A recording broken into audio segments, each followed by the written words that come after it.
Testing.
Testing 1, 2, 3.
There we go. And on mute. I am going to need some background music if I'm going to do this.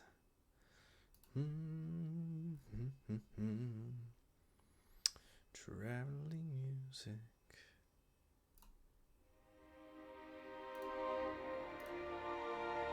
Alright. Gang, gang, y'all. I think we're rolling. Okay. What's up, y'all? Welcome to the Nerdum. It's gonna get super nerds up in here real quick. So, if you're about that nerdsdom, hang on. If you're not, then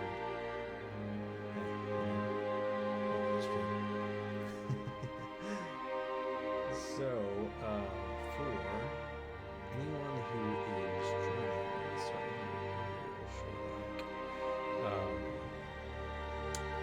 for the last couple of weeks, me and a bunch of friends of mine have started a campaign,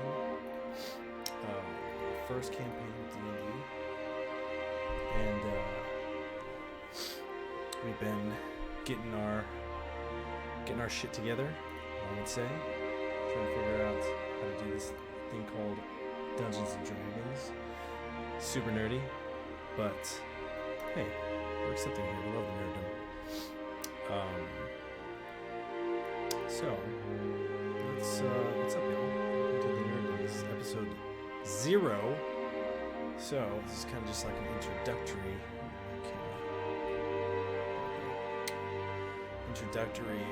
episode. So again, more than welcome. Stay in if you want to hear episode 0. It's not going to be that long, but I felt like it was super necessary to actually start this D&D campaign, start streaming it, because if you're gonna come along for the ride, we're not very good, but sometimes we have a few laughs, which is all worthwhile. And also, anyone in the chat, I would always love feedback on sound quality, because most of the time I can't hear myself. So if the music is like way too loud, let me know, so that when we actually start streaming episode 1, I'm able to adjust accordingly, so you can hear what we're saying, but still get a good little effect on what the heck is going on here. So let me know in the chat if it's too loud or you can't hear what I'm saying. I can always turn up my gain a little bit. All about the gains here. Okay, so where do we start? Where do we start on this little journey of ours? As you can probably see up there in the corner, that is the most current up-to-date map of Illumia. This is a place that is kind of, what was a good way to say? We'll back it up. Let's start with kind of the tone of the whole D&D. We didn't want to go too serious, nor did we want to go too silly and outlandish. So it's kind of a good mix of both. I feel like this music is really freaking loud, but no one's saying anything, so we're gonna roll with it. So it's kind of a good mix of both, because I feel like to get a really good story, we have to have silly moments, and we have to have, this mic is all up in my face, I gotta fix this before tomorrow stream. It's happening, episode technically 1 of the stream. But to give like a good illustration on what's been happening so far, the current year in Illumia, which is up here, current continent, it's around 1345. It's the era known as the Age of Emberfall. So casts a long shadow of the land. There's been a lot of shit that's been going on in this once thriving world, but lately, kind of some of the echoes of old calamities have reverberated through time and caused some shit to go down. Also, welcome to the stream. I just saw someone hop in. If you're looking for an episode 0, then stay in. If you're not, that's cool too. Thanks for popping in for a minute. So where our party started started, and I don't know if you can kind of see. I can't really ping on this, but I most certainly can zoom in. Bear with me.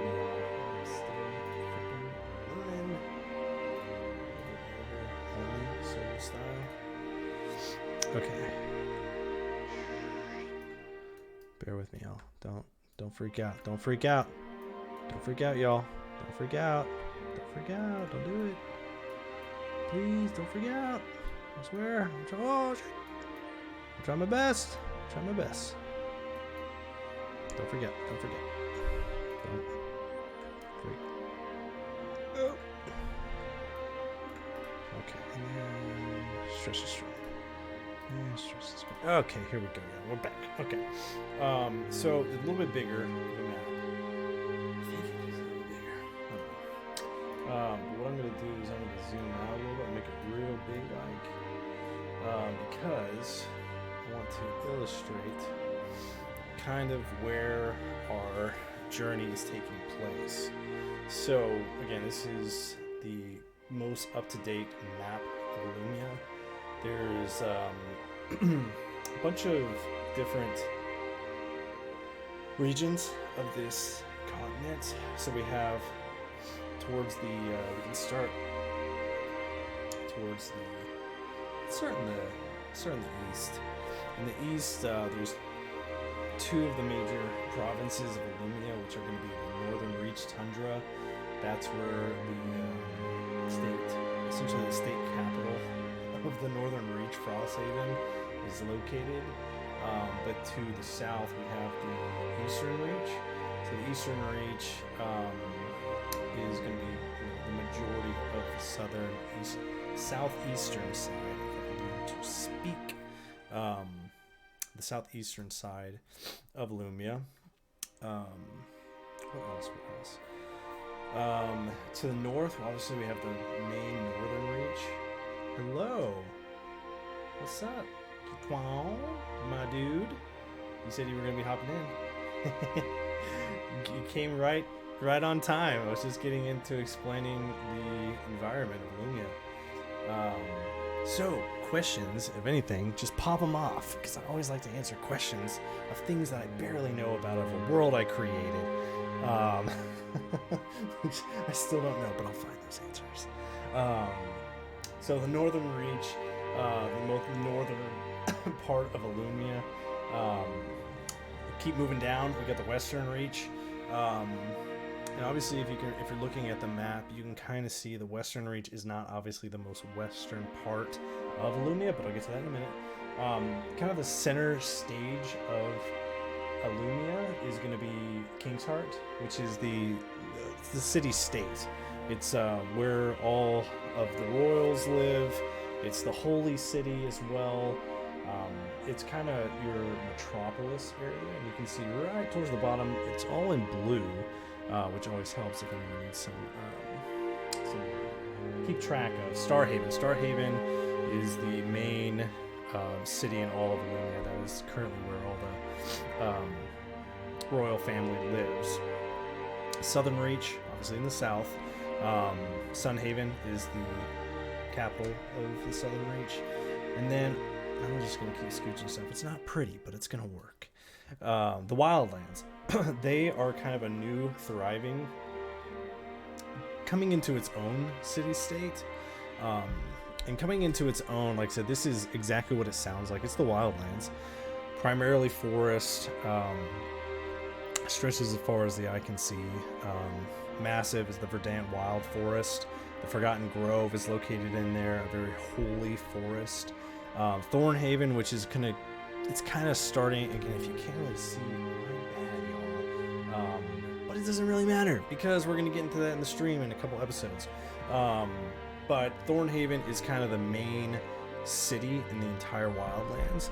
A pretty populated area, but still, it's not considered by any means from any of the other reaches one of the capital cities. Still coming to its own.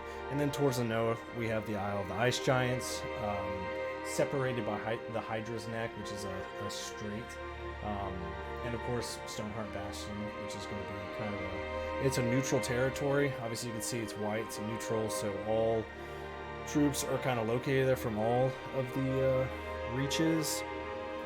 They all kind of coordinate to make sure that, you know, shit isn't too super crazy over there. Because that is obviously what's separating the Isle of the Ice Giants from the rest of Illumia, which I won't go too much into because obviously that is going to play a part in the inside of the campaign itself. So getting kind of deeper into the different reaches. So we'll start there too because I always like to set the scene. So the Eastern Reach, which I'm going to blow up a little bit here so you can see. Okay, so the Eastern Reach. The Eastern Reach is overseen by Lord Elwyn Caraway. He's the guardian of the Eastern Reach. He's the lord over the land. He resides in Emberhaven, which you can see is smack dab in the middle of the Eastern Reach, surrounded by forest. It's known for its thriving trade and bustling markets. So he is very much so a merchant lord over anything. He's known for his political acumen and strategic mind. He's a great merchant and a very savvy salesman, if you can think about it like that. But again, he was appointed for his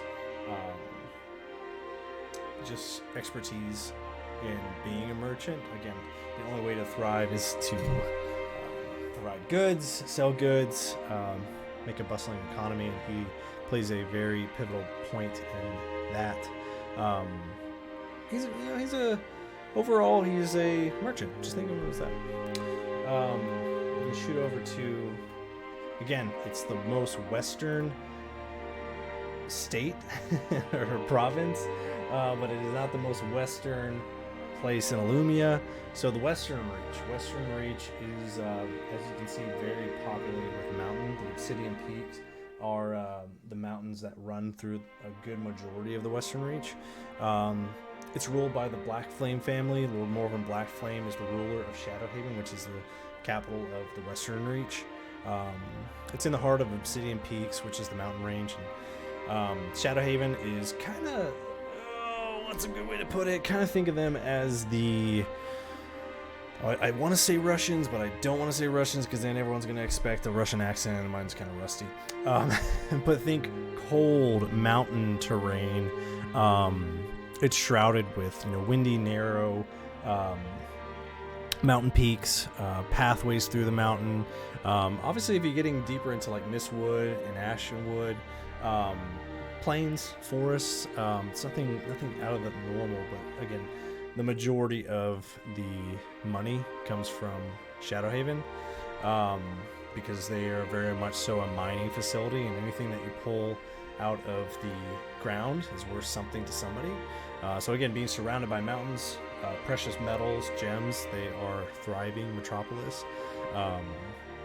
Him as a character, a little more of a Blackflame, a very charismatic and enigmatic figure. No one can really get a pulse on him, whether he is someone to be feared or someone to be befriended. He's just unwavering dedication to his people and his reach, which sometimes again can get people a little confused, mainly just because we all serve under the same ruler. But again, more of Blackflame's main priority is his own people first and foremost.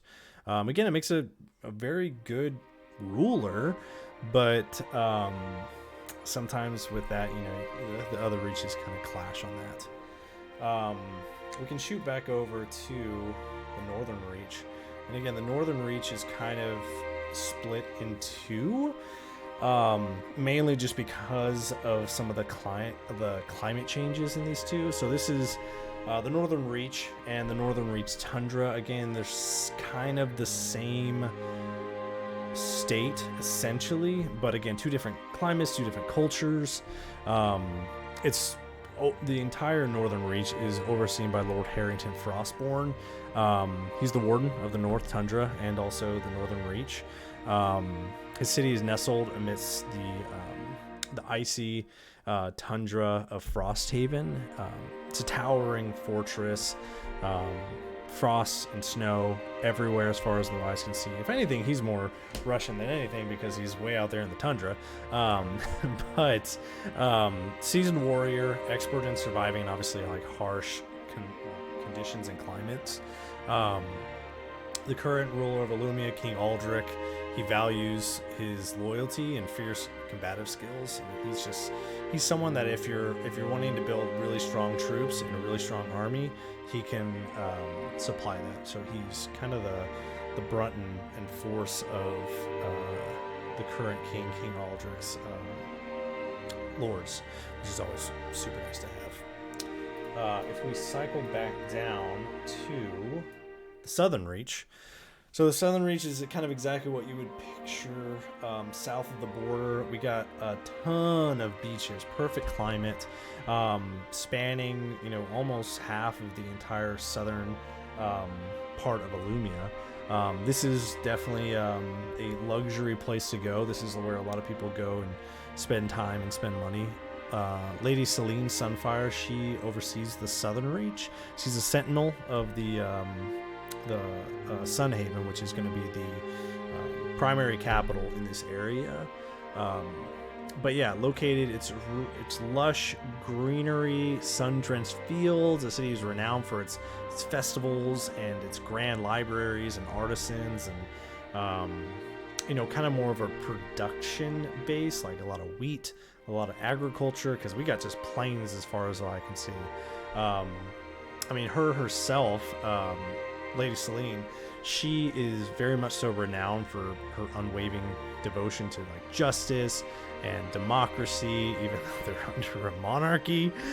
Very much so in the Southern Reach, things are run more diplomatic. Again, everything is under the monarchy, but the way everyone runs their own reach is kind of their own discretion. King Aldrich kind of respects their judgment and the way things should be run, and so far it's been really good.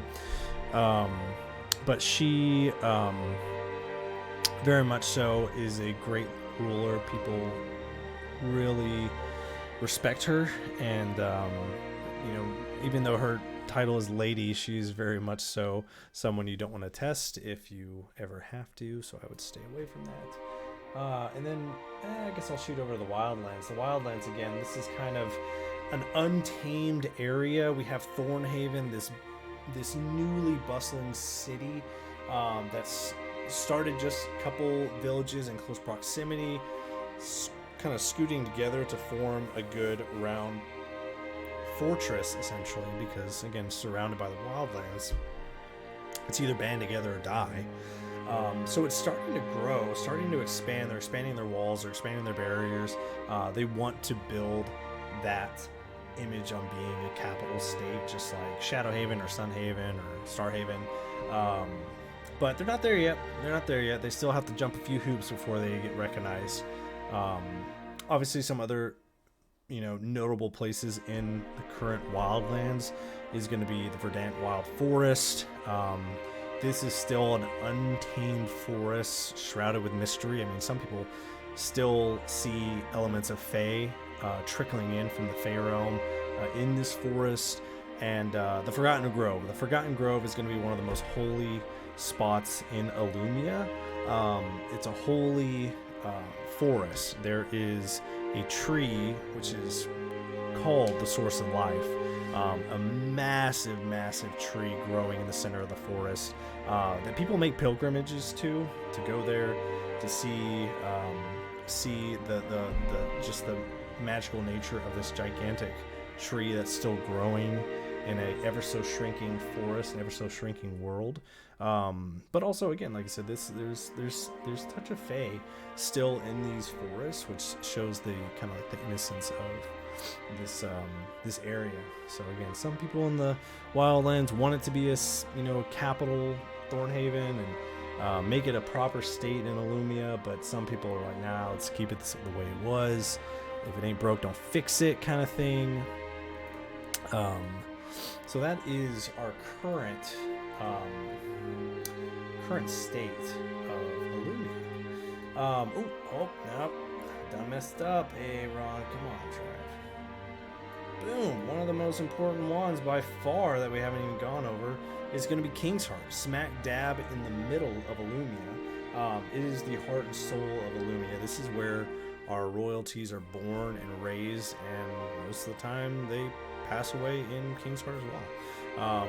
So this is a place that this is the royal city. This is where people always love to freaking go because it is the place to go in Illumia. It's the holy city. But when we're talking about like the current monarchs, the thing about King Aldrich, because I'm only going to go over this a couple times. So King's Heart is the capital city, and Starhaven, which is kind of at the southernmost point of the capital, Starhaven Castle. It's a magnificent structure nestled in the heart of King's Heart, so it's like smack in the middle. This is the lifeblood of Illumia. It's just a symbol of power, man. This city is massive. And King, the High King Aldrich, he is currently monarch over Illumia. And this place its architecture is kind of just like a testament to the history of Illumia. It's 1345, but it's been a long 1345. So they've built this place where it's not, a lot of the times you go to different reaches and you kind of see a lot more so like cultural boundaries. This one, not so much. It's very rich and diverse population. You're going to see all races kind of working together. You see elegant spires shooting up into the sky, higher than any other capital in the entire Illumia. And you can really just like marvel at the breathtaking views surrounding the area. It looks like it. If you go, and it's more of a trick of just being so close to the water in the south. But people say that when you go to Starhaven, from a distance, it looks like the city is shining. But yeah, it's a great place to go, man. You can get everything possible in Starhaven because it is the central hub. Obviously located at the coast. You can get things from every different reach from here. It's a major port. But that's just our environment. Like I said, this is Illumia. This is a place where dreams come true. Don't let your dreams stay dreams, y'all. But I'm going to zoom out a little bit to allow me to be able to change stuff a little easier. But with Illumia, let's get a little bit deeper into the current state of Illumia and where our party has started, where our party is going with that. What are they doing? What are they focusing on? Where did they just drop these people in? That's where we're kind of getting to. So let's start at the very beginning. Again, questions, feel free to shoot them out. Because I always like anyone who's watching, got you, to know anything that you would need to know before we actually get into the shit of it. So the main recap, Illumia, it's a land of magic, so there's a heavy influence of magic in this realm. Mystery, adventure, everything. Again, it's been a hard 1345 for Illumia. Once very peaceful, there's always ebbing and flowing of peace and war and peace and war. We're currently coming out of a period of peace and prosperousness of the realm, but it's kind of, there's mixed discussion on what's going on in the state of Illumia. The gods of the realm, they used to be very heavily influenced in Illumia. I mean, you could go to some of these holy sites and you could see these deities, very much so. But over the past decades, some of the gods have started to leave this realm, go to their own realms. So it almost feels like the mortal plane, which is where we're at in Illumia, their followers have been abandoned, very much so. People still pray to the gods, people still draw power from the gods, but it's very much so seeming that, hey, we just got left to our own devices. And when that happens, again, the kind of other forces start to get in. As a result, this world has gotten a little bit more dangerous as years have gone on. You know, where crime and you can see more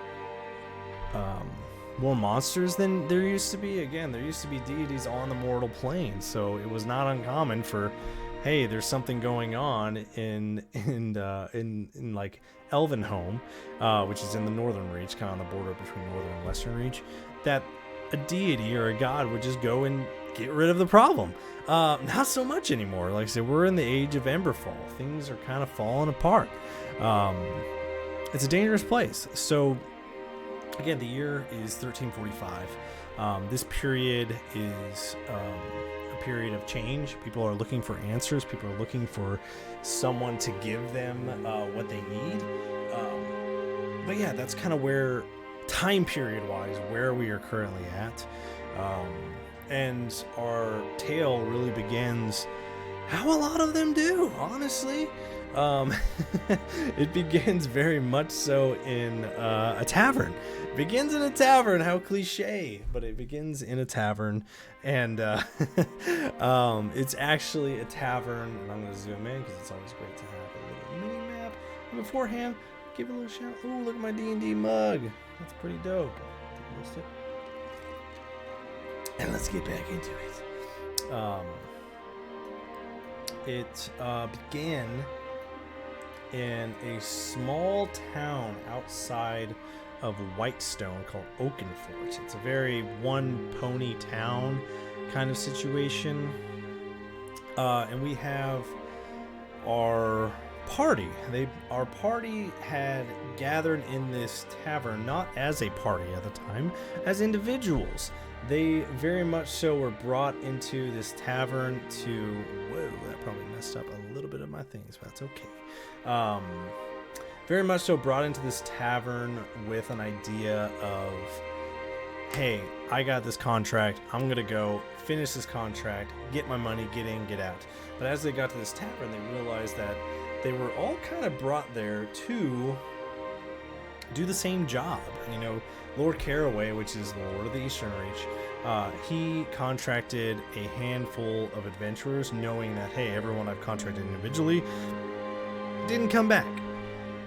So he needed to get some of his stuff back. Some of his trade lines have been interrupted, and he got his shit stolen, so he wanted that back. And obviously, with being a Lord of the Eastern Reach, there's also been people been going missing as well. So he's like, hey, that would be great too if you can get my stuff and my people back. That'd be super dope.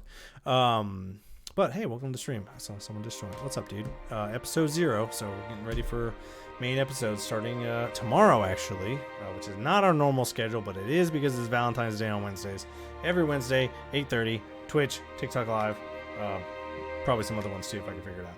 Anywho, so they all gather together. They realize, oh crap, we've been double duped, and we're all supposed to be working together. They don't know anything about each other, but they're gonna roll with it.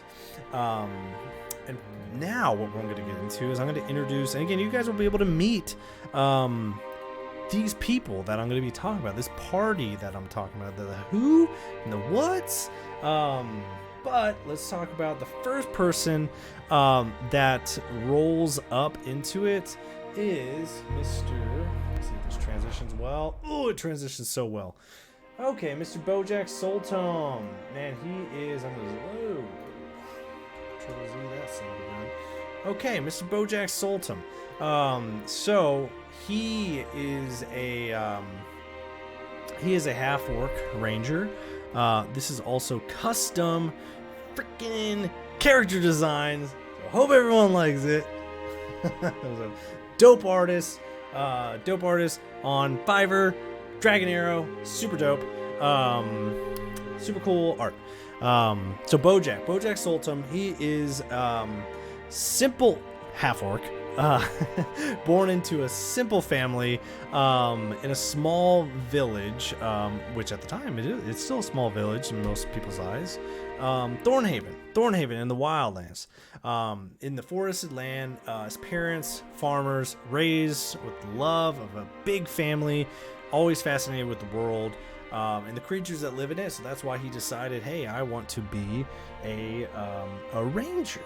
And throughout this first couple of, again, this is going to be episode 1 tomorrow technically, but we have already gotten a few episodes in where we started to learn a little bit about our people. And again, you're going to learn more about them, but from what they have talked about with each other, Bojack kind of, as you can see, but if you can see by the scar on his face, he is a classic. Oh, his family.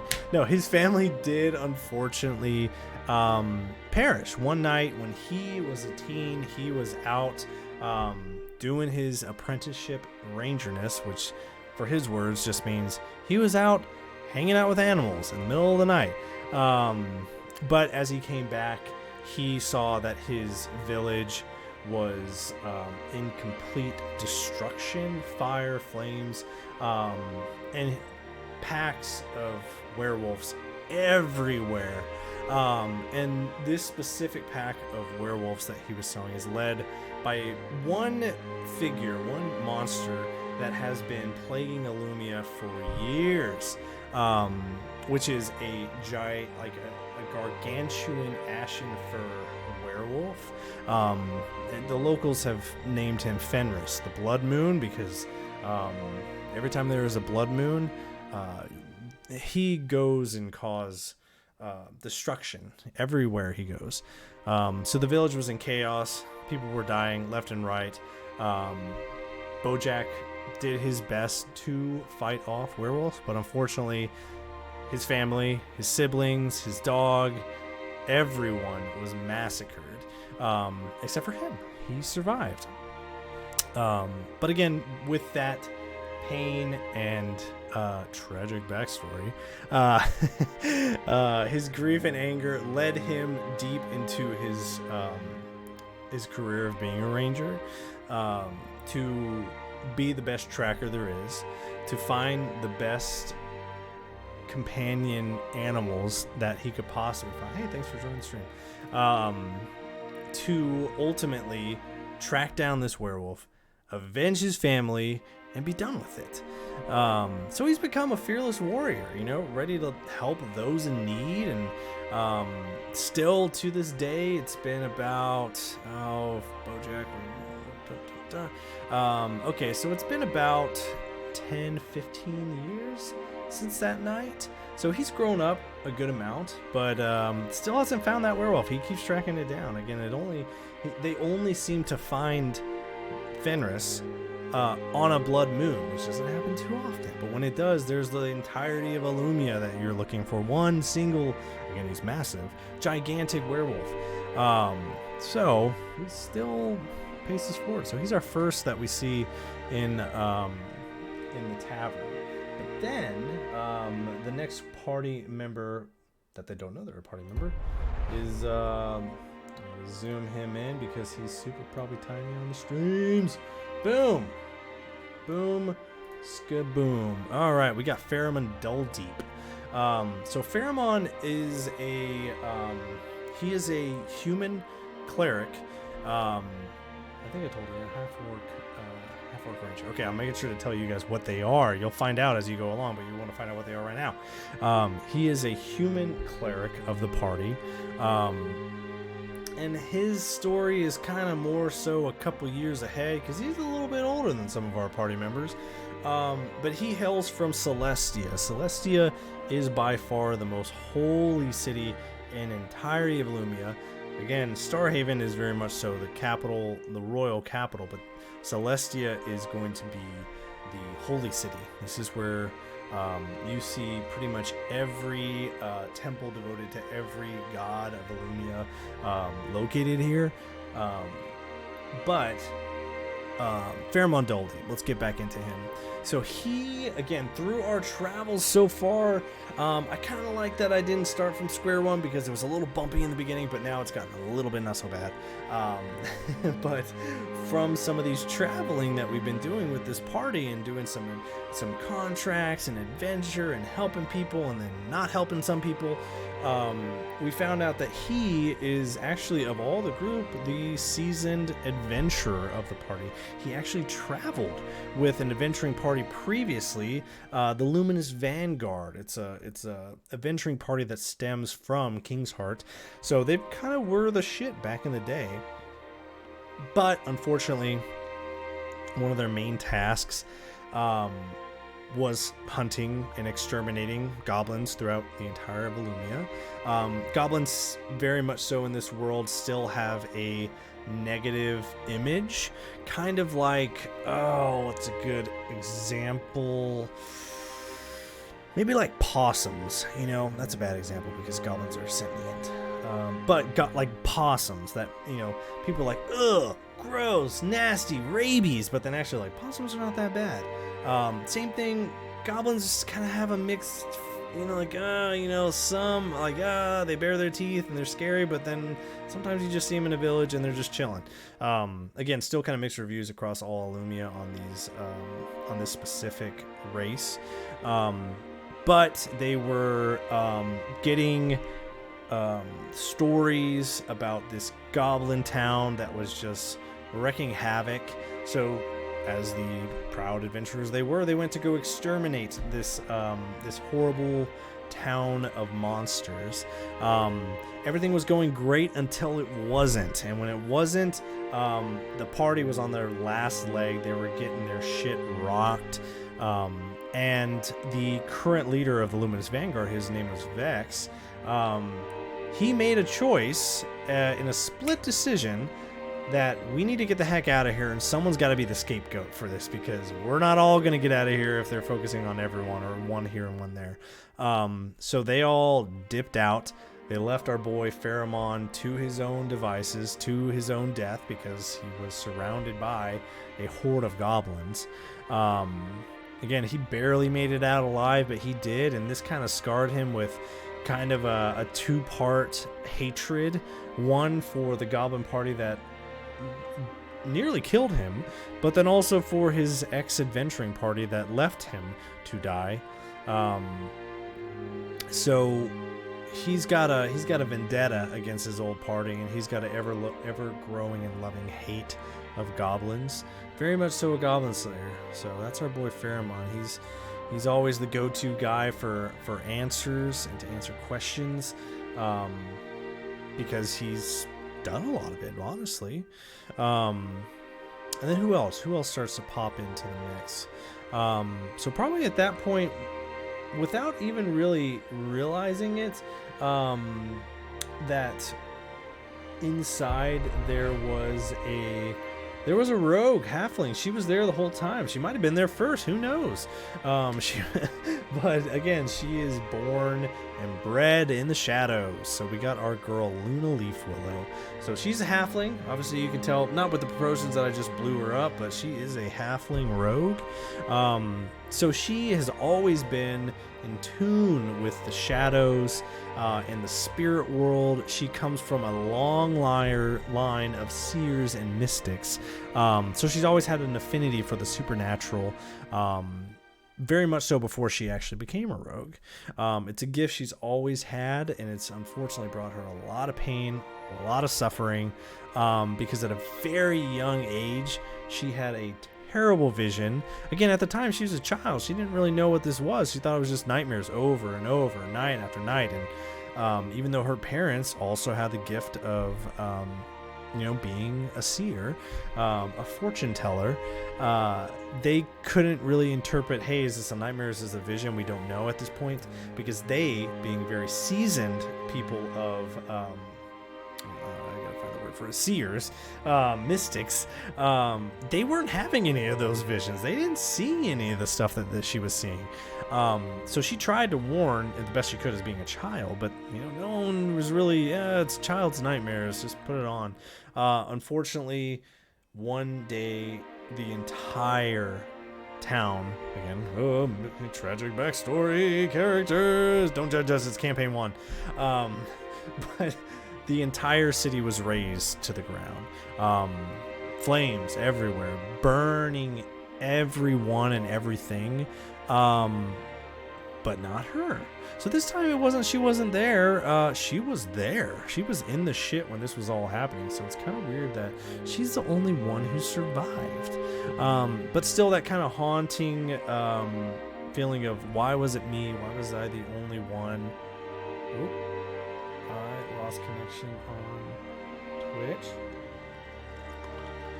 Oh, not Twitch. Tic Tacs. Pause it. Let's get back in.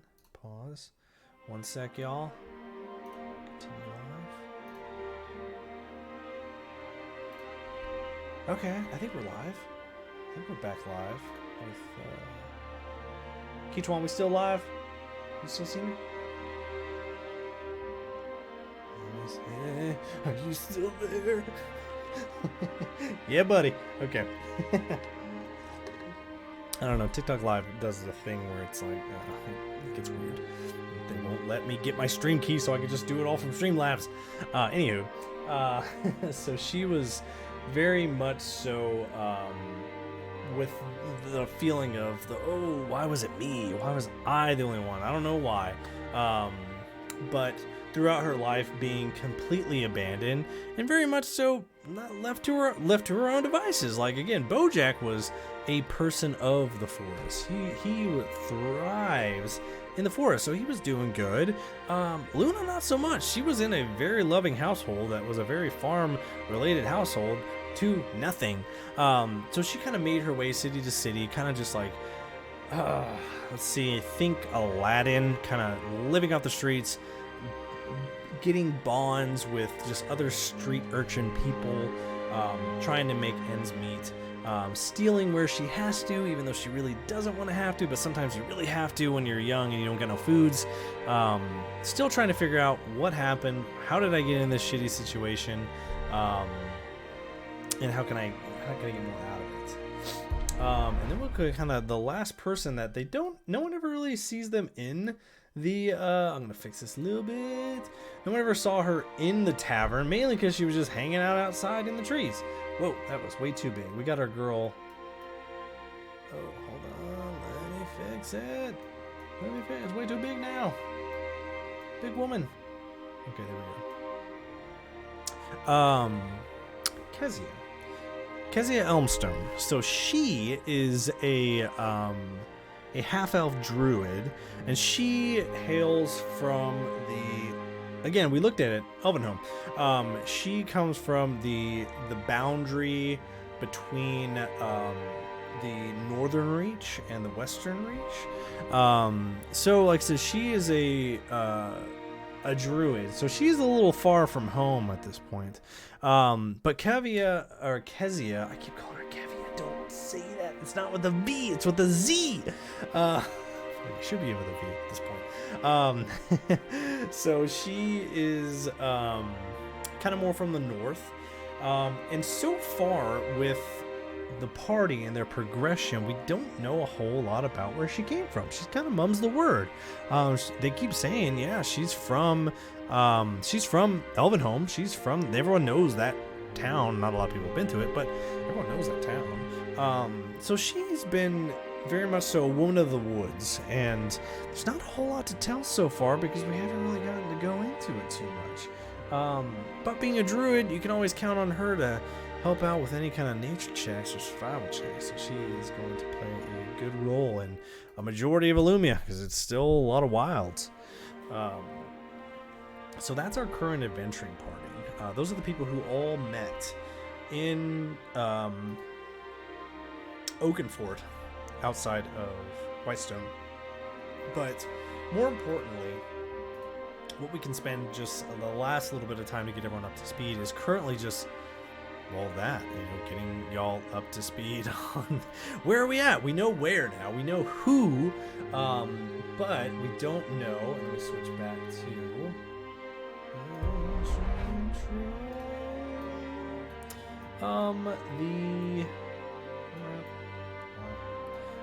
the why, or why and who? No, we already did who. The whens? Maybe the whens. But more importantly, also check out this sweet dope swag. You know what that is? You know what that is? My boy. The nerddom is coming in hard. You're gonna see a bunch of these swagged out nerdy jackets. But anywho, let's get into the what. I think that's what I'm looking for. The what. So the what's going on? What's going on in this current campaign? What is episode 1 actually getting into? Where are we from? So the adventuring party was contracted to go more into this and to find the Lord Caraway, which is going to be the Lord of the Eastern Reach. Find his shit, find his people, get in, get him out, bada bing bada boom. Easy trek into goblin and monster infested woods. Slurp ASMR. But when they got to the cave, again, they very much so found goblins everywhere, a gigantic bugbear. They fought their way in. They managed to fight their way in without getting a lot of the villagers killed. Got the villagers, got the shit, got out of there. But after they left, they kind of started doing some snooping around the cave to figure out what else can we steal in here and take? What's taking for us and what's taking for Lord Caraway? Which what they found is they found some most notable pieces, which are going to be the Helm of Travos. I don't know where I could have ever gotten that name, Travos. But the Helm of Travos, which Pharamond was most unfortunate in putting it on. Put on this helm, try to get it off, can't get the helm off. It's a cursed helm. It sucks. That's unfortunate. But it comes with some boons and some banes. The biggest boon is there is an Eladrin warlord whose soul is still tied to this helm. And with this helm, again, it offers a lot of boons, both physically, intelligence-wise, charisma, foresight. There's a lot of boons, but every single boon has a charge attached to it. And every single charge, and you know these charges because after he evokes the power of Travos, of the Helm of Travos, he feels almost think about it like, man, if you had a fingernail dragon on a chalkboard leaving a mark as it goes down on the back of his neck, and it burns as it goes down. Every charge, you get too many charges, you're gonna have a bad time. But these charges, every time you take a long rest, again, I don't know where I might have stolen this from. NADPOD, what's up? I know you guys are watching it, NADPOD, because biggest fans. I'm your biggest fans. You're my biggest fans. But every charge is going to provide an opportunity for this Eladrin warlord named Travos to take hold of Pharamond's body and be brought back into the world of Illumia. Again, we'll get more into who Travos was because we haven't really learned a lot about him.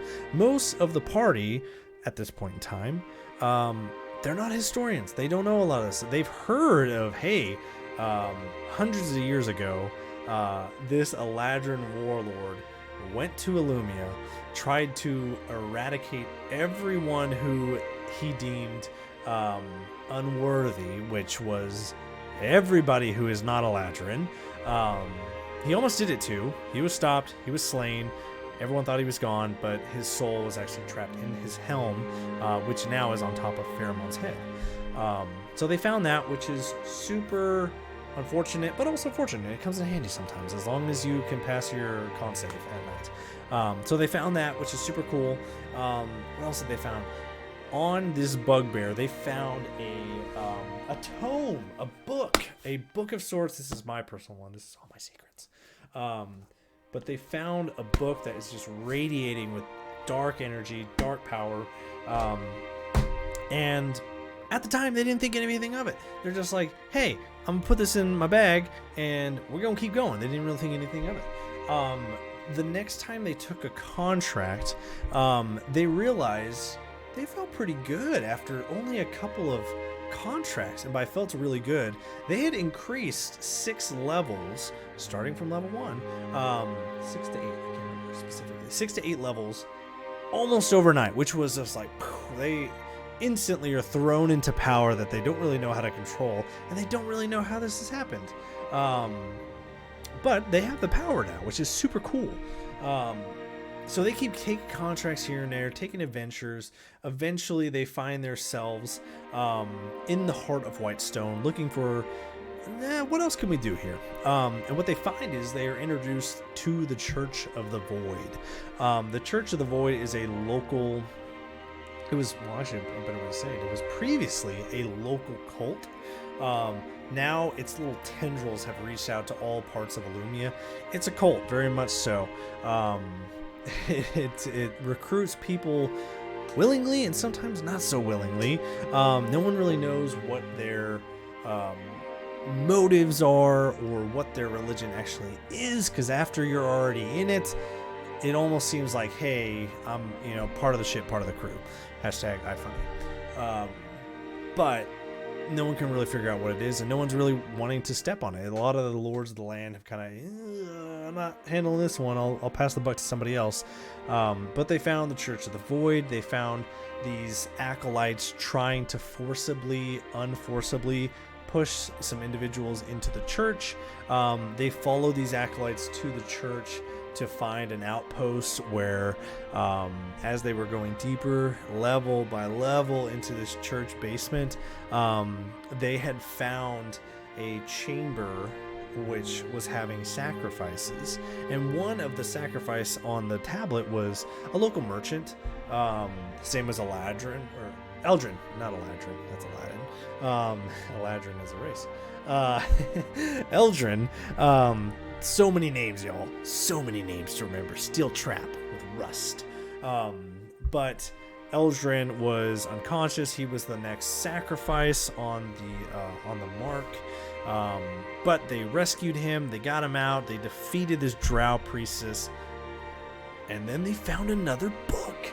Another book just like the first one, but it had a different symbol on the front. Didn't know what it was, but Eldrin was like, I know what that means. I was taken because I have been researching these books. They went back to his house, got the intel on what was going on. And when they got the intel on what was going on, they realized that these books have been popping up all over Illumia. The current one they are holding is the Book of the Earth, which, after he read it over and realized what it does, it grants immense power to its wielders. Again, this bugbear they faced, very low level bugbear, but very high level with the book. They defeated him. They managed to get his book. Now they are high level. They realized that the book that they got from the drow priestess, who was in the very depth of the heart of this local outpost of the Church of the Void, they realized that this book, again, a great boon is that you can expend your, oh man, you're gonna make me second guess myself. I'm pretty sure it's your action. You're gonna expend your action. No, it's a bonus action. Correct. Bonus action. It's canon. I remember now. It was the bonus action. What's up, Vic? Welcome to the stream. We're doing episode 0. So this book, as a bonus action, you can take, you can transport yourself to a position of one of your allies. So blink of an eye, you guys swap places, because she did this in this battle. She kept swapping with her minions, which caused a lot of issues for the party. Swap places with them, which to this date hasn't been used yet. So they got that book. They're starting to figure things out, but also in the town they got some coupons from Eldrin, who ran one of the local magic shops, so they stocked up. And they also ran into, on their way out of Whitestone, they ran into a gnome, a local gnome merchant named Razzles, and he very much so had some crazy shit to sell, and they took advantage of it, which they took advantage of the deck of many things. Just about everyone bought a card. Some of them are very much so like Untold Riches, so they got some platinum. Some got a bag of holding, which was super dope to have in the party. And then one of the party members drew a card which I a little homebrewed it a little bit, the Knight card, which gave them an NPC companion that we know as Kethgar. Kethgar is a older man. He is a paladin, which is super dope to have on a team. He's a little tanky, but he is a... Whoa, I am totally blanking. He's a tiefling. Duh. He's an older tiefling. And again, some of the interactions that he has had with the party, lovable dad figure, kind of goofy, kind of silly sometimes, it kind of doesn't seem to have it all there, but also as the party had been able to talk to him a little bit, at least from the way the story is progressing, they're starting to realize that whether or not there's something not here was Kethgar just being Kethgar, or if it's something more, like he is unable to kind of remember where he comes from after he was just plucked from, again, the deck of many things, super cool deck, super fucked up shit sometimes. Again, this paladin was just plucked from somewhere and dropped in the party, and now he serves the party. Whether, again, they've even asked him, like, hey, what do you want to do? And they're like, he's just like, I'm with you guys, I guess. We don't really know a whole lot about where he was plucked from to be their NPC companion. Maybe we'll find out. I don't know. So after they got these 2 books, they started to just go about their business, trying to find, like, hey, what's the next step? Where are we going? What are we doing here? But before they could do whatever they would have wanted to do, they were actually summoned to Starhaven Castle. They were summoned to Starhaven Castle, which they thought, okay, this is kind of either uh-oh, or hey, that's kind of cool, we were summoned to Starhaven Castle. When they got there, they realized it was a very formal event, which they were not dressed for. They didn't know they weren't dressed for it. They didn't ask. That's okay, though. It's their own biz. Bad first impression. But they were summoned there with tons of other adventuring parties. The whole castle was filled with them because the king has extended an invitation to anybody and everybody to go and seek out the Forgotten Grove, where the source of life, the gigantic tree I talked about earlier, mystical tree, shit's been going down over there.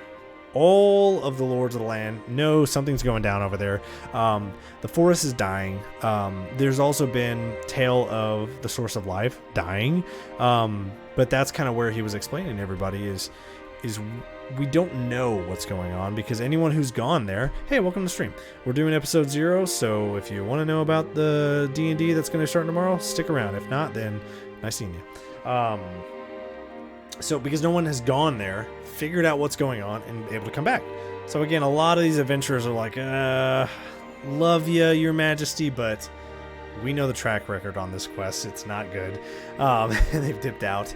But as they were in this party, you know, again, this is a ragtag bunch of hooligans thrown into a formal attire, not dressed formally. Again, none of them thought to dress formally. Bad party, if any of my party members are watching. But they were there, and when they were just mingling about with some other ones, Pharamond actually saw his old adventuring party, the Luminous Vanguard, led by the leader Vex, and one of our party members, Luna, went over to interact with him, to chat him up a little bit. Did not go so well for her. She was not very charismatic in that moment. But as she kind of brought up her adventuring party, he kind of looked over and he kind of looked back as if like nothing would have happened. He even made direct eye contact with Pharamond. Nothing. Insight checks were made. Nothing was seen. We don't know why, or was it intentionally he was not recognizing Pharamond? Did he actually not know who Pharamond was? Was this just a very petty, I don't know who you are, I don't even know who you is. I don't know. We haven't gotten there yet. But this kind of set Pharamond's tone for the rest of the night. Pissed off. He's like, fuck those guys. And he wanted to take this quest on to kind of say, hey, you know, we're a better party than you. Absolutely. So it was very weird for him to see it, but also one subject that was brought up previously, the destruction of Luna's village. She has a entire almost like a dream journal of as much as she can remember from this vision that she's had all her life, leading up to the destruction of her town. And one symbol kept popping up over and over and over and over again. It was a flame surrounding a shield, which to all this party, again, they're not adventuring historians, they are just adventurers. They didn't actually know that this was a crest, a royal crest. It's a royal crest of the Blackflame family.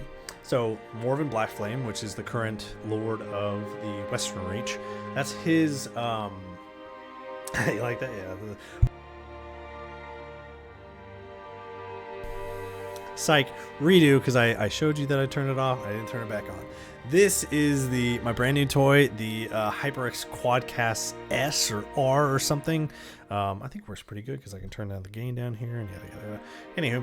Anywho, so she had been drawing this symbol over and over and over again. No one really, again, who would actually talk to her, this street urchin, until she met Eldrin, who said, yes, this is clearly the Blackflame family crest. So when they were at this gigantic gathering of adventurers, all the lords were there because this is an Illumia affair. This is not just the king. Hey guys, this is like, nah, this is affecting everybody. Everyone needs to be here. And when they all met, she kind of had that realization, like, oh shit, this is the guy. I don't know what this guy is. I don't know how his connection is to my tragic story, but what's it called? Oh, let me make sure. One more thing. I invited some of my gamers. I don't think any of them came. That's okay. You guys can meet them tomorrow. But she's like, he has some kind of tie to me, and I would like to know what that tie is. So she and the party did a little snooping. We had a bunch of people go and try and distract. A bunch of people try and sneak in. Bojack used a different tool that he had recently bought. What's up, dude? Welcome to the stream. We're doing episode 0, so if you want to stay. If not, I totally get it. Stay tuned for tomorrow because that's actually when we're going to be streaming. But whenever they went to investigate, they were able to, due to invisibility and good stealth checks, Luna was able to sneak in there, go through his shit, steal some shit, which none of the other party members knew at this point. She stole some documents, and she stole a locket, a silver locket that was locked away in his room desk. She got out, went to the rest of the party, showed them these documents that were saying some kind of correspondence between Lord Morven Blackflame and Pennyweather, talking about unstable internet connection. Video quality will be adjusted. Cool, thanks TikTok. But saying that, hey, this sovereign needs to fall. This is paramount to the safety of the current reaches. And they're like, oh shit, someone's trying to bring the sovereign down. This is not good. This is evidence. And as they were going over all this stuff, there was a knock on the door, and they opened the door to see, surrounded by his cards, Lord Morven Blackflame going room to room, asking everybody, hey, we need to search your room because I had personal belongings stolen and I need to get them back. At this point, the entire party was so focused on this front door and these guards and, hey, is shit about to get going down or what, that their passive perception, and no one at this point did any kind of perception checks, something flew under the radar. Something that they didn't notice. So after the very successful deception that they weaved to Lord Morven Blackflame, he moved on to the next thing. You could hear him like, okay, thank you, goodbye. And he closed the door and you hear the next one. I'm like, hey, I'm losing my shit. I need to go check your shit. And they bust into the people who were not persuasive next door to him. But as they all, one big sigh, like, whoo, turn around, shit's been moved around. Shit's been a little displaced. They did a perception check at this time and they realized, hey, I put my drink down a little bit over there just a minute before this guy interrupted us. And I moved that over there, and that's kind of weird. They didn't realize at the time when they had came into their room with this, hey everyone, I got this shit that I gotta show you. Well, the window was open. That's kind of weird. And they didn't realize no one did any kind of checks to see, are we alone? Hey, welcome to the stream. It's episode 0. So if you want to stay, I've done this a million times. Is there any, are we alone? Is there any kind of check I can do to see, like, is there any presence here that's non-visible or invisible? No, that wasn't happening. So when they started to check their pockets and check their bags, because obviously someone had just like ransacked the place very silently, they realized they were missing something. They were missing the Book of the Earth, their power source, which again, if we could have turned back time and I would have started a little earlier, rocked their frickin' worlds, because they went from like a level like 8 to 10 all the way back down to level 2, and they had to go get their shit back because this has given them so much power and they just lost it.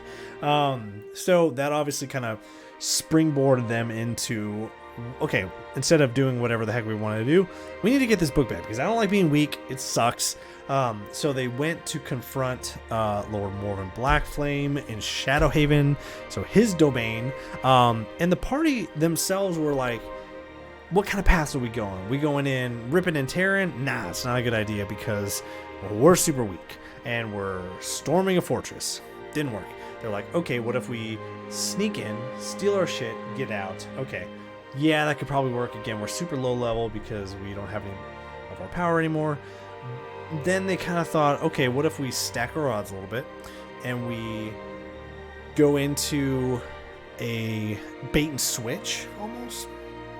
Half of the party goes in to tell Lord Morven Blackflame, hey, we found your locket. We didn't steal it. We found it and we want to give it back to you. Do we get a reward kind of situation? At the same time, the rest of the party was, again, with our Kezia, our druid, wild-shaped, stuffed Kethgar into their bag of holding, which they only have 10 minutes of air in there. And they also, how did Luna get in? No, Luna was at the front. So there was only a 2-man operation flying in. Sorry, it's been a couple episodes. They flew in to the top of the castle. That party went to go find the book because they could locate an object. Find the book, get out, while the distracting party probably just straight up just gives him his locket. Be like, hey, we either respect reward, or if not, no big deal. We found it. We want to be good people. But as they were doing this, the extraction party was unsuccessful at getting out in time. So, because Kethgar, to escape, again, wild shape was easy, turn to a route, grab the bag, get out of here. That was easy.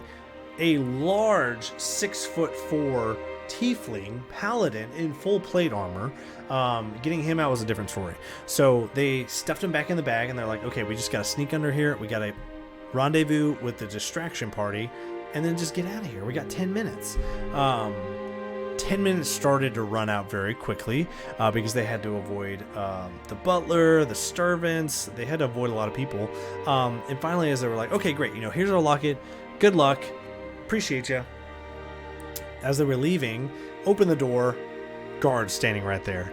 They were like, that's that oh shit moment. They're like, oh shit, wait, how long has it been? Okay, we gotta get out of here real quick because there's gonna be a massive tiefling pop out of this bag, or it's gonna die in the bag.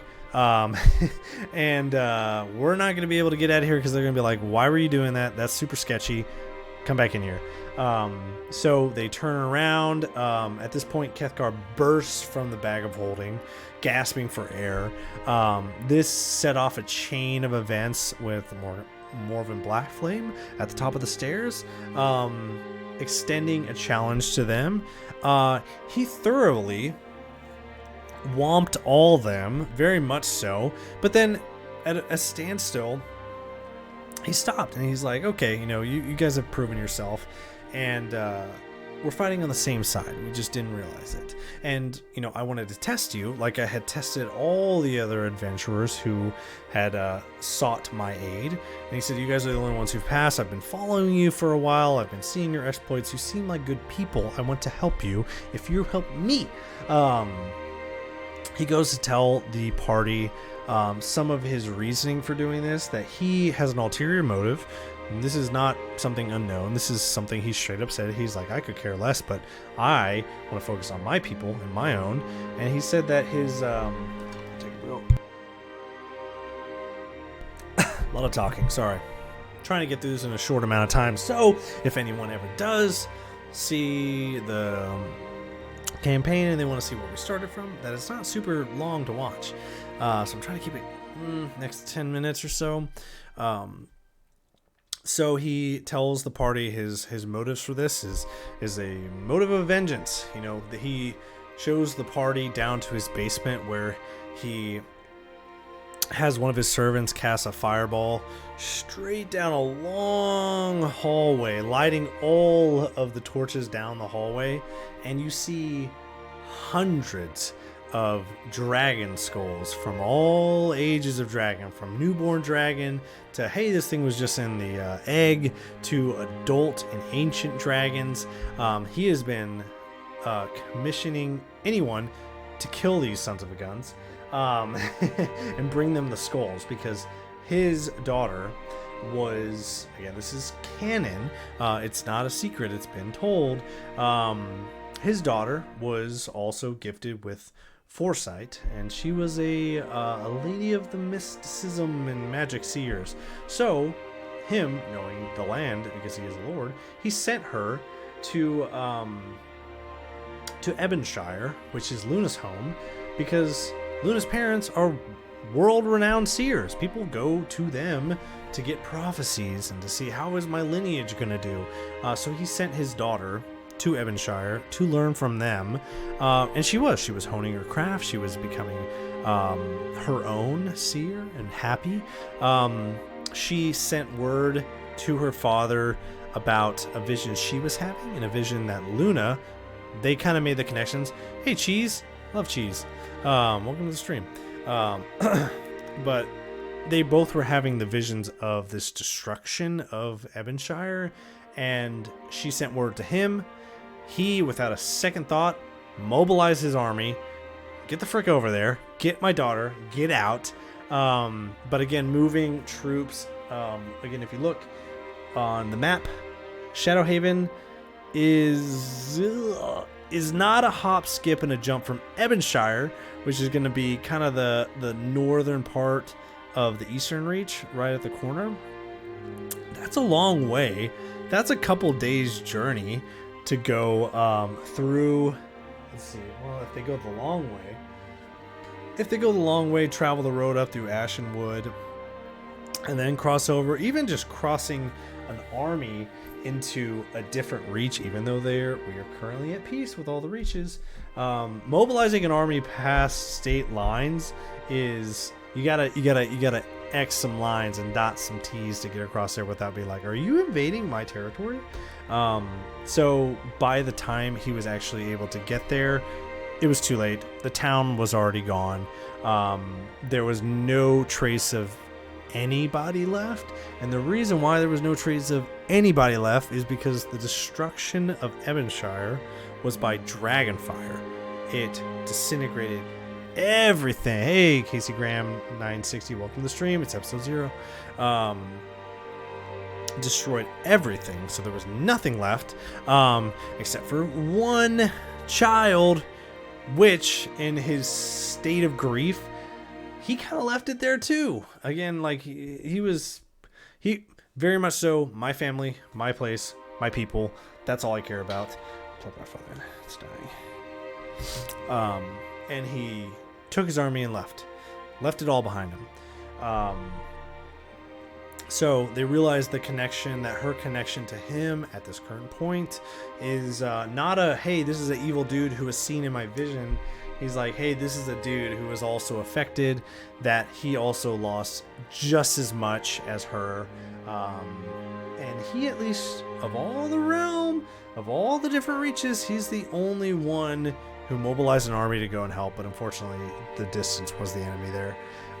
So she's realizing this, realizing, hey, this guy is actually possibly a friend. And he kind of has become their patron. backing their adventures, giving them housing when needed. He also, after they proved their worth a little bit, he gave them a place of rest. He gave them, if you're looking at the map, kind of, it's right where the crossroads meet. There's a place called the Eclipse Keep. It's on the Twilight Lake. This is an old keep that, again, when he was a family man, Lord Morven Blackflame, he would go there with his family on the lake at this keep and enjoy his time. He ain't got no family now, so he has no need for this other little lodge, getaway, mini fortress. So he gives it to the party, be like, hey, make this your own, do what you will, but it is not in good shape. And when they got there, they actually realized it was not in good shape. It is in disrepair. They need to put a lot of time and effort and downtime, party, if anyone in the party is watching, to actually fixing it. So it becomes a good fortress that they can go back to and house their shit. Right now, if they house their shit there in chest, there's a gigantic hole in the wall where the tower fell. So it's not really a good place as of right now. But again, downtime is a great time, party, if you're watching. You better be watching. To build this place up so it is your home, or home for now. So he gives this to them, and again, we're still in a land where there's magic, but it's some of the hefty magic, the powerful shit is really only in the hands of the lords. So one being mass teleportation. There is, let's see, 5 porting locations where you can get ported to anywhere, but you have to go to one of these capital cities like Shadowhaven or Sunhaven or Starhaven or Emberhaven or Frosthaven. You have to go there, and again, this porting takes an entire day to recharge. So if you go to this town and for some reason convince the Lord, hey, I need to get ported to some random town, it doesn't have to be another city, state, or another major city, it could be anywhere. It might have already been used for a day, and hey, you gotta wait, and then hey, you gotta convince these people to let you use a personal porting facility. So again, Lord Morven Blackflame has a porting facility where he can port his party where he wants, which is super cool. But again, you got to go back to Shadowhaven to get that done. So he ports them wherever they want to be. He ports them to the Eclipse Keep. But from the Eclipse Keep, they took a rest, and they head out to a lead that he had for them about some weird shit going on outside of the Forgotten Grove in a town called Perfection. And this is where we're currently getting up to speed on where we're at. Ending the episode 0. Appreciate you for staying in, my man. So if you're still here, I think you're still here. I'm still learning how to view my viewers. But they are currently went to a town called Perfection. When they got here, they were kind of taken aback. They were like, okay, Lord Blackflame said this was some weird shit going on here at this temple. When they got there, all they saw was like a mini utopia, a town clean, people dressed real nice, no sign of poverty or despair. Everyone seemed happy, and they're like, what the heck? But as they started to look around, they saw, people were a little more shifty to strangers, more shifty to questions. And when they were investigating the town fountain, they looked through the water. This was a very high perception check, to see another pair of eyes staring out from inside the fountain, in this town fountain. And it was a small child staring back at them. Quick thinking caused Kezia to wild shape into a rat, swim up through the fountain, into the little peephole. Being a rat, she scared the crap out of this child. He ran away, and as he was running away, again, our characters are coming into their newfound power. Didn't think to wild shape out of being a rat, so this child's just booking it. And he keeps running, and eventually he reaches an end of the rope, and it yanks his leg. You see that this child has been chained up, and he's been chained up for a while, because you can look at his leg and see a bunch of scars. Like, he's been chained up for a hot minute.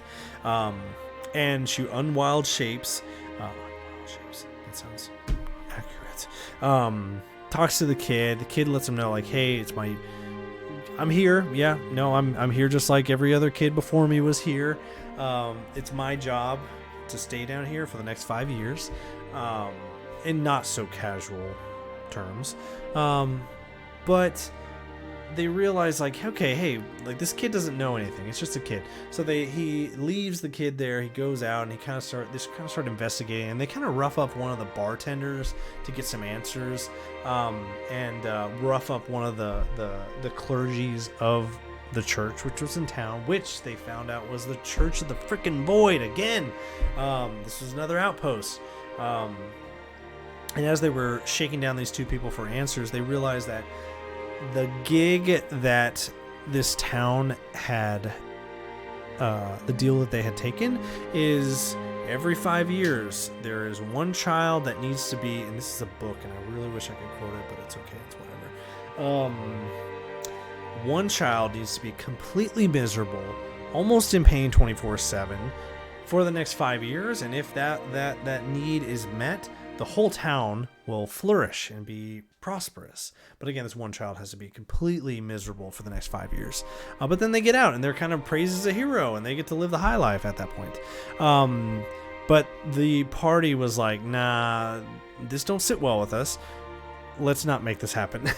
So they sneak into the church. They find a secret passage guarded by a blind Nothic, which, if you know what a Nothic is, it is a giant one-eyed monster, but its eye had been plucked out, so it's completely blind, which kind of defeats the purpose of a Nothic, but whatever. They sneak past the Nothic. They actually took a passive approach to, hey, this thing is sentient. Why don't we free it? Because it is also chained here to guard this entrance. They freed it. They freed the Nothic. It was leaving, but unfortunately, some precautions were already made before they had all decided that, hey, we're going to free this guy, let him go so he doesn't attack us, because he's also chained up. A trap was sprung. The Nothic realized, hey, you guys just freaking tricked me.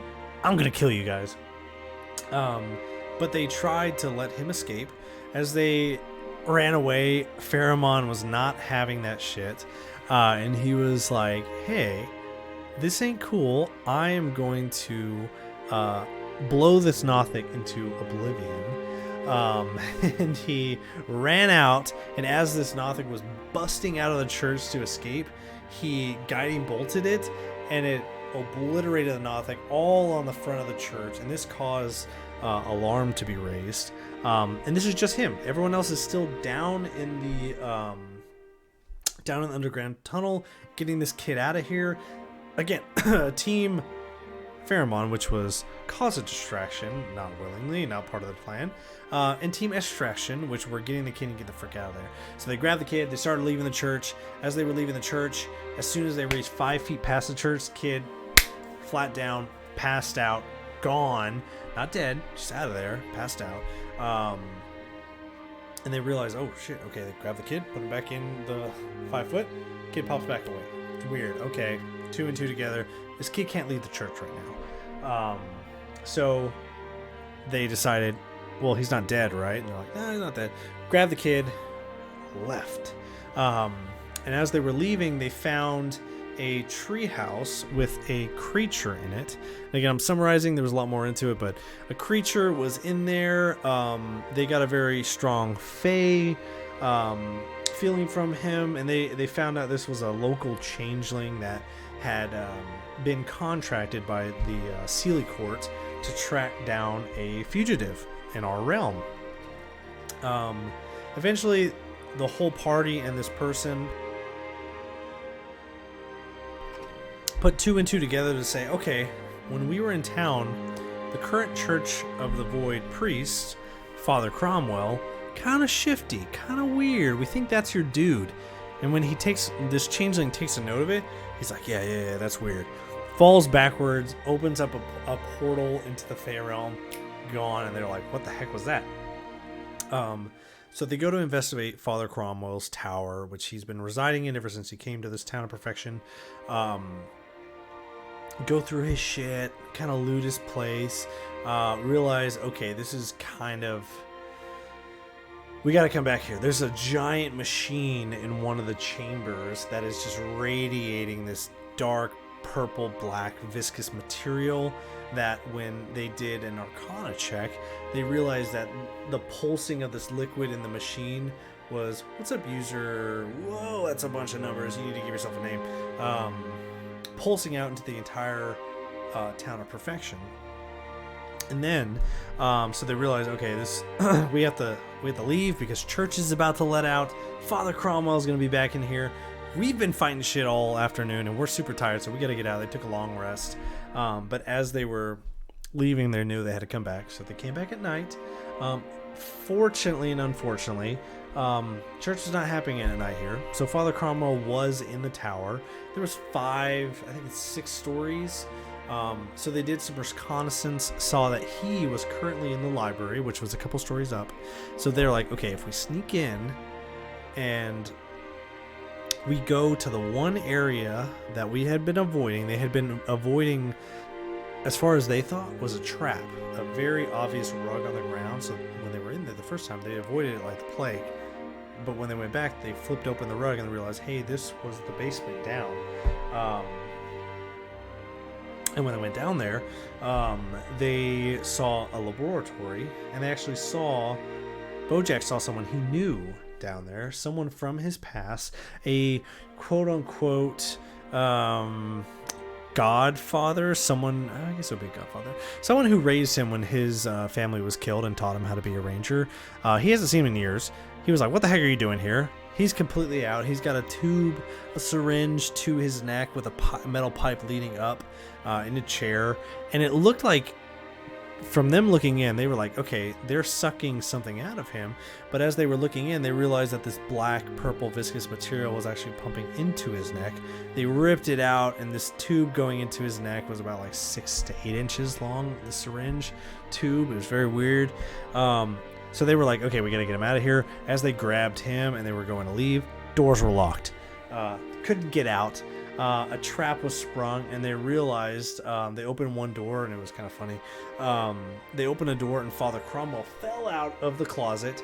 But as they investigated this seemingly dead Father Cromwell, they realized he was a skin husk. It was just skin. There was no blood. All the blood inside the body was completely drained. So it was just skin. So they realized, oh crap, something has been wearing this skin. And then they realized what it was. Father Cromwell was not who he said he was. He was about 10, 12. It was hard to see. It was very fast moment, but 10, 12, 15 feet tall, long, skinny. Think like Jack Skellington meets Golem almost from the Lord of the Rings. Very pale skinned, almost translucent. Long ears, big black eyes, a wide lipless grin, jagged teeth, no nose, very Voldemort-esque, but very Voldemort. There you go. Voldemort meets Jack Skellington. Known, and he announced himself as the Jester, very tattered jester clothes. He invited the party to stay, to release his captive Gorham to his possession again, go on their way, and he will not fuck their shit up. The party was very resolute, and they were like, nah, we're not going to leave this town. Let's tussle. So they started fighting. They were thoroughly getting their shit rocked. And by thoroughly, again, this is all canon. It happened already. He was throwing legendary resistance after legendary resistance after lair actions, legendary actions. He was thoroughly beating the shit out of them, and they were on the brink of, okay, well, total party kill right here. This is when it happens. And as he was getting to that point, he played around with the machine a little bit, and he gave one more bow to the party, and he knocked on a concrete wall, and a portal opened up. And again, with some perception or arcana checks, I can't remember which one, they realized he opened a portal to the Fey realm. He stepped in, and the portal closed behind him. And he was gone. They're like, okay, that was freaking weird. He just beat the shit out of us and left. But with some quick snooping, they realized that this machine that was pulsing with this energy was now pulsing denser and denser and denser. Like, it is getting ready to explode. It's been rigged to blow. They made their way out. They left the tower. Tower explodes, and they're just kind of watching. They're having to do some dex checks to make sure they don't get hit with these boulders. This is a massive 6-foot tall tower.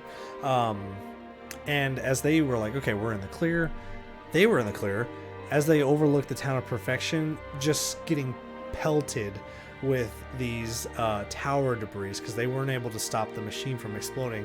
So a massive tower, bit by bit, pelting the town of Perfection. So they ran down to Perfection. They started doing different checks and saves to kind of save as many people as possible from the town just being destroyed. Eventually they rounded up all the people. They went into the church. They waited out the fires. They met with the mayor who realized that, hey, this whole town has been under a spell. We didn't know what we were getting into. Like, we're going to rebuild. We're going to rebuild better this time. They thanked the party, and the party went on their way back to Shadowhaven to regroup with their patron, Lord Blackflame, to fill them in on what shit's been going on, to get back into their, hey, what are we doing? What's the game plan? What's going on? And that's kind of where we're at. We just reached the end of episode 0. Whoo, man, that was crazy long. I've been talking so long.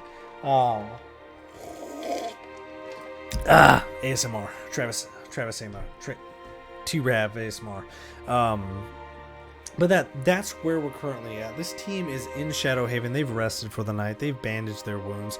They're trying to figure out what's our next step. And again, I'll tell you what our next steps are because you guys weren't there previously. But the next steps are going to be, hey, they even regrouped. They wrote a list. Kethgar has a little book himself that it says friends. And it's a stick drawing picture of all him and his friends.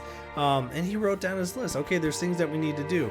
We still need to do the King's Quest. If we're ready for that action, we still need to do that. We still need to, Lord Blackflame had given them another lead. Said, hey, there's Tale of Dragonfire in the east. Go check that shit out because, again, I'm contracting you to find the one dragon that burned down this village and killed my daughter. So that's on the list. And then also, Bojack is waiting for his old mentor, his name is Gorham, to wake up from his imprisonment to be like, hey, why were you at that tower? Where did you go all these years? What have you been doing? Why are you here, you son of a bitch? Mainly just because Bojack has always tried to be better than his mentor. And it's been a long-running joke, but again, I'll let you know because it's episode 0 that everyone says that, Bojack is just copying Gorham with his werewolf teeth necklace because Gorham has a massive necklace full of werewolf teeth.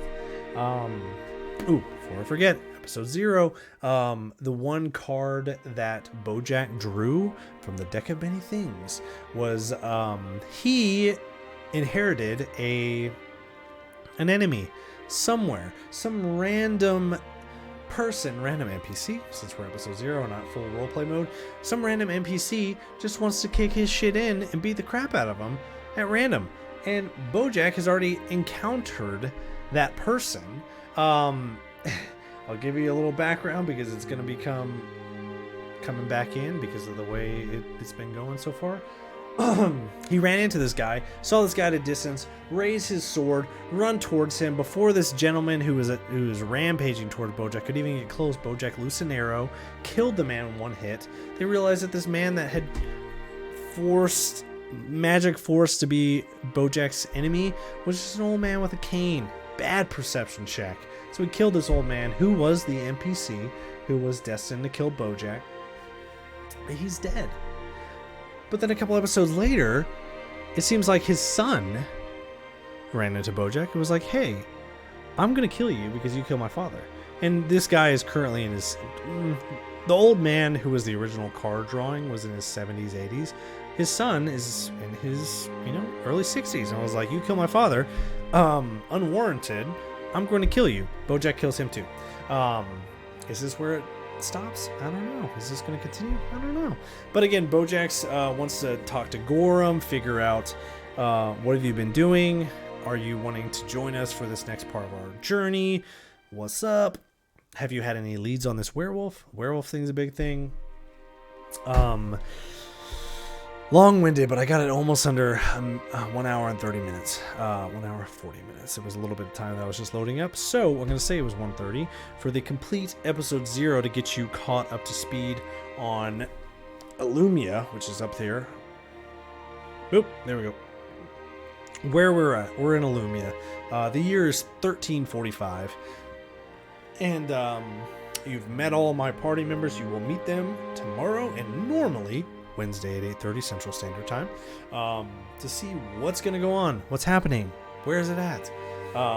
So, as always, questions, concerns, comments, letting me know, hey Trav, that music's a little too loud. Can you turn it down? I'm always open to it because we're learning. I'm not that great of a DM. I'm going to give you guys that. If there's shit that I'm like, hey, that's not how you do it, please give me constructive feedback. I'm always open to it because I'm not a seasoned DM. I just like a good story, and I feel like I got a good story to tell. So always give me feedback for that. That would be much appreciated. But also at the end of the day, what's the biggest rule in D&D? It's the rule of cool, baby. So sometimes I'm just gonna let things okay because hey, that seems super fucking cool that you're doing that, and I'm gonna let you do it. So we're gonna go from there because I gotta get to bed. Gotta work in the morning. Ooh, I gotta work out early in the morning. So thanks for tuning in. Episode technically 1, untechnically 16, starts tomorrow, 8:30 Central Standard Time. All right, y'all.